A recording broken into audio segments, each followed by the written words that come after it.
full credit to the Suns again. They lose the game, but they're showing that they're improving because it was just on for young and old. This was two very, very even teams. He had the chance to get them within 1 point there, Ainsworth, but the Doggies with 1:10 to go. Bailey Smith was awesome. He gets the ball in. McComb gets front and square, kicks the goal, kicks the sealer, and then Smith kicked another one on the siren. So it was a good, tough game of footy, Cornesy.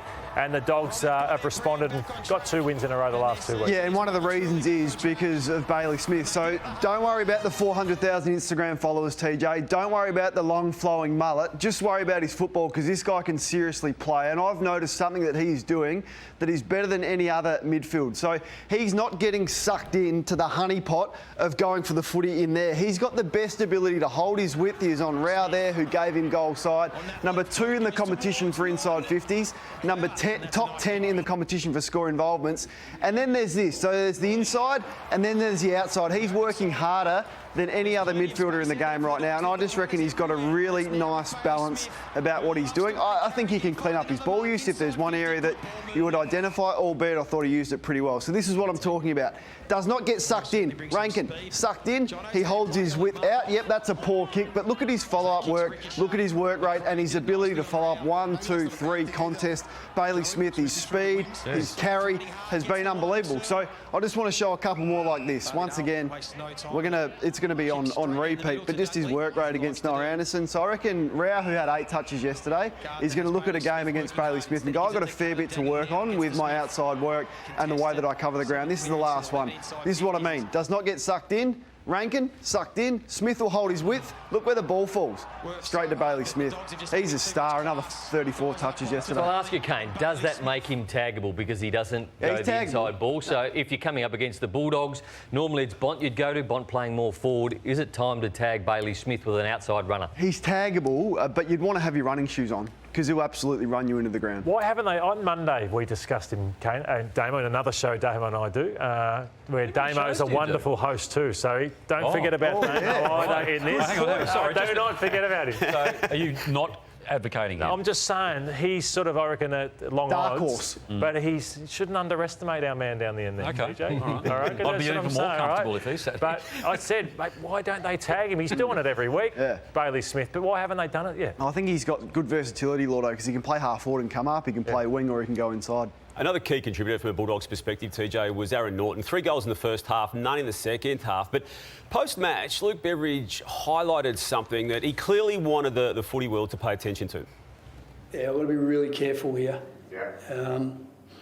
Because he's been so dominant. And then, there are reasons why he wasn't in the second half. That's all I'll say. Is that some of the blocking maybe in the second half? I don't want to get in trouble, but... Again, I've got to be really careful. Yeah. After the game, what happens is you're pretty sure you know what happened, but you've got to go back and have a look just to make sure. So I can't really comment. I'll just go back and have a look, and that's all I can say.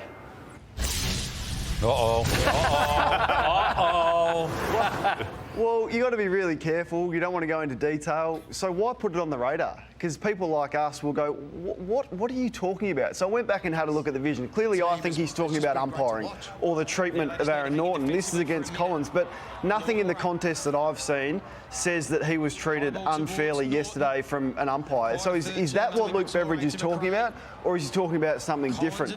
So when you front the media, you're talking to your fans, and he's put something on the radar that he's not happy to explore and go into for whatever reason. So why say it? What's the benefit of Luke Beveridge going with that yesterday, other than to cause unwanted speculation and a thought that perhaps he's sooking about the treatment of one of his players? I think you'll find the Suns are quite bemused by it. I mean, the people who I've spoken to watch the game, and there might have been one identifiable free kick that Naughton should have got that he didn't get, but that happens at any stage of a game of footy. So, look, I haven't spoken to anyone who's got any idea what he's referring to there. And to Kane's point, to flag it and raise it out of nowhere and then to withdraw from what he's actually raising as a point, I don't. Well, clearly, he wants everyone else to do his dirty work. Yeah, and it's been raised now. So. I.e., you've dug in, you've had a look and sort of tried to suggest there's nothing there. Do you think he was referring to umpires? I'm assuming that's... I don't know what he was referring to. From that vision, the work the Suns could have been doing to him off the ball to stop his run at it, those types of things. Yep. But anyway, there's 15 footy talk shows through the week, including Classified Monday night and Wednesday night, and I'm sure that by the end of the week there will be a definitive answer as to what the hell he was talking about.